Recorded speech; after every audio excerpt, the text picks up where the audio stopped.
Today we're going to be talking about the 2-in-1 bolt regulator with the igniter.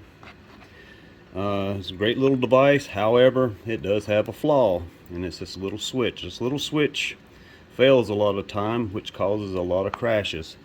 Today I'm going to be demonstrating how to change this switch to a more heavy duty switch. It'll be a more of an external type of switch. So let's get started with this. First off, we're going to take these 4 little screws out of the back, and so we can expose the switch to doing some soldering. Now, with the back plate removed, we're going to take out the component, remove the case, and you can see right here that we got 3 little pins. We're going to have to remove this, I guess it's caulking, and then we're going to have to heat these little pins up enough to remove this switch. This little board can be unplugged right here. You can be very careful when you unplug it. Like I said, these 3 pins have to be heated up, and this switch needs to be removed. I'm using a Weller 9400. You want your soldering iron to be fairly hot because you don't want to keep it on this board too long, or it'll transfer heat to the other components and can cause them to short out. So you want to keep it on there for a little amount of time as possible, and I suggest you get a gun that heats up pretty good. And this is a Weller 3400. They're pretty inexpensive, about around 35 bucks or so. And it does quite a good job. So I'm gonna put this in my gaiters to hold it in place so I can heat these up and remove this switch. Next step, after you get the switch off, you got to bridge these 2 points together with solder, and try to be careful not to get it to cross over to this side. These 2 together, leave this one open. And here I've purchased a heavier duty switch. This is from Spectrum. This is just a basic closes the bridge on-off switch. That's all it is. Get that opened up.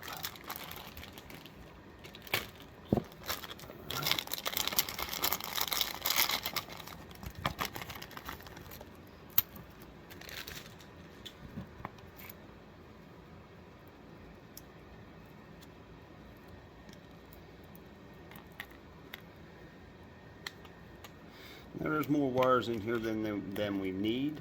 Basically, we're going to need just the red and the black on this side. This is a switch where you would probably use on an aircraft that you have your batteries, and you got one here for charging. The only wires we're going to really need is the red and the black, like I said. So what I'm going to do, I'm going to just strip these down, or separate them actually, to where I can remove all the wires except for the red and black ones. The first set of wires, I'm actually going to remove the red and black ones off of this. I'm going to just cut all of those off there, because I'm not going to need them. But I am going to need the red and black in this one, and the red and black on the opposite side. The white one is not going to, or the tan, I guess you can say, we don't need it, so I'm going to probably remove it as well.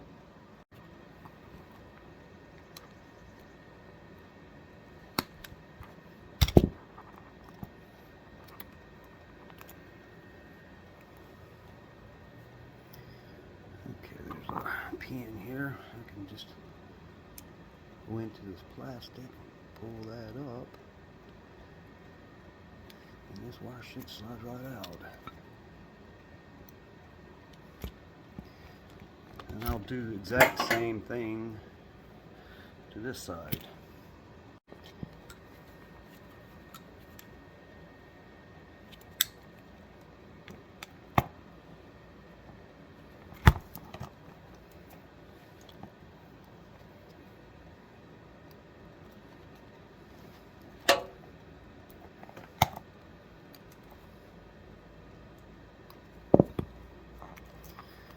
got a basic switch.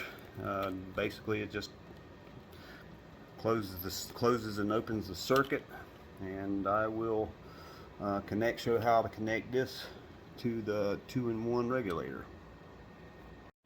Here on the regulator, we've got some wires coming out. Of course, this one goes to your glow plug, this one goes to the bottom of your engine. Of course, this goes to your module. These two wires here is the ones we're going to be concerned with. This one this one will go to your receiver where the battery plugs into the receiver. This is the wire we need to cut and splice our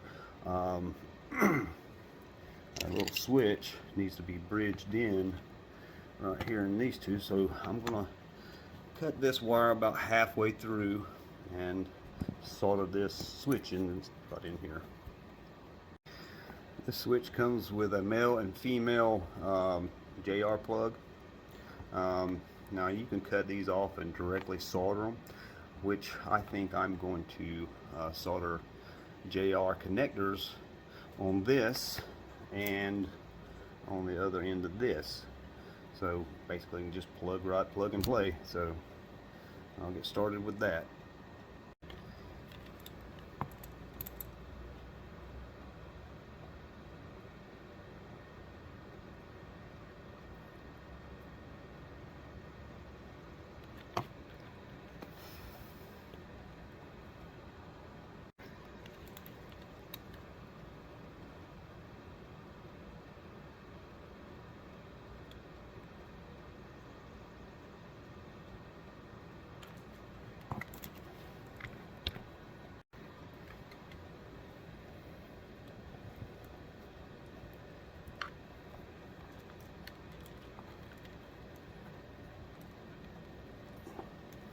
Little heat sink.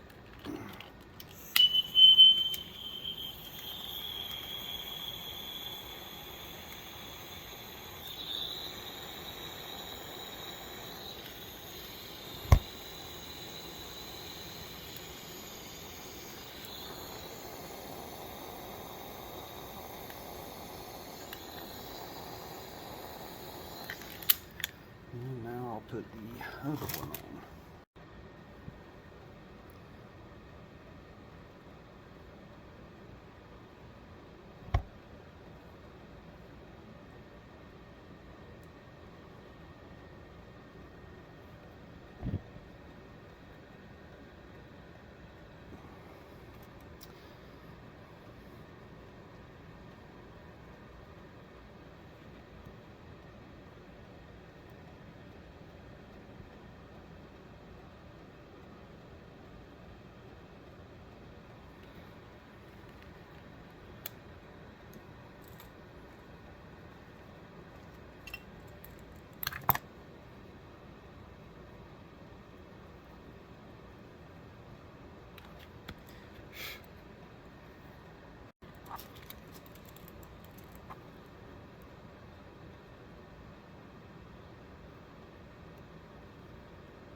Now this is done, our little connections, all we got to do is just plug it in.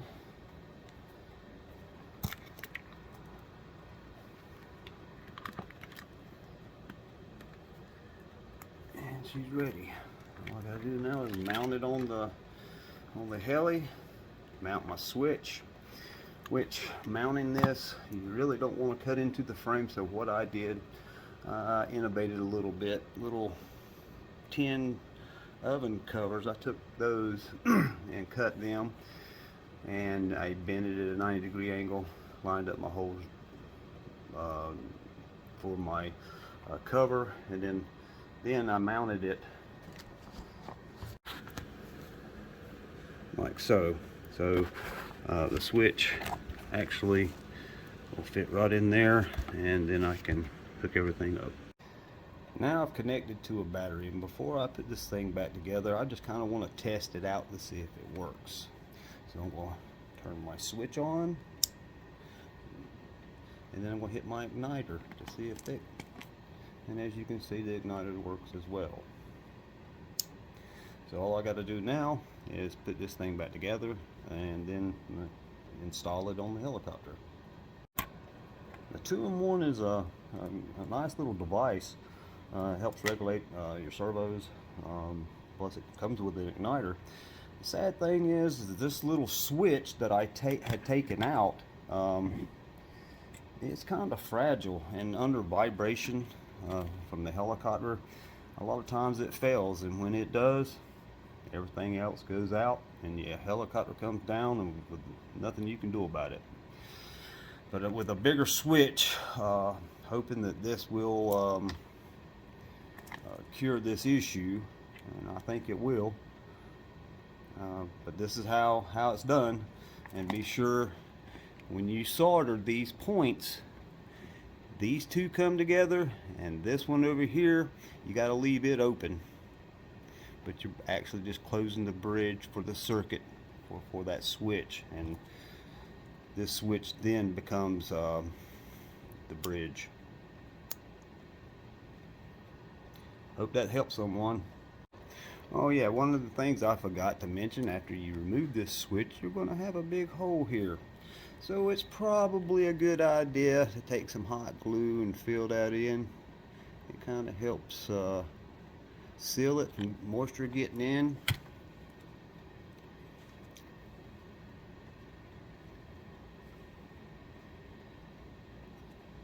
There we go.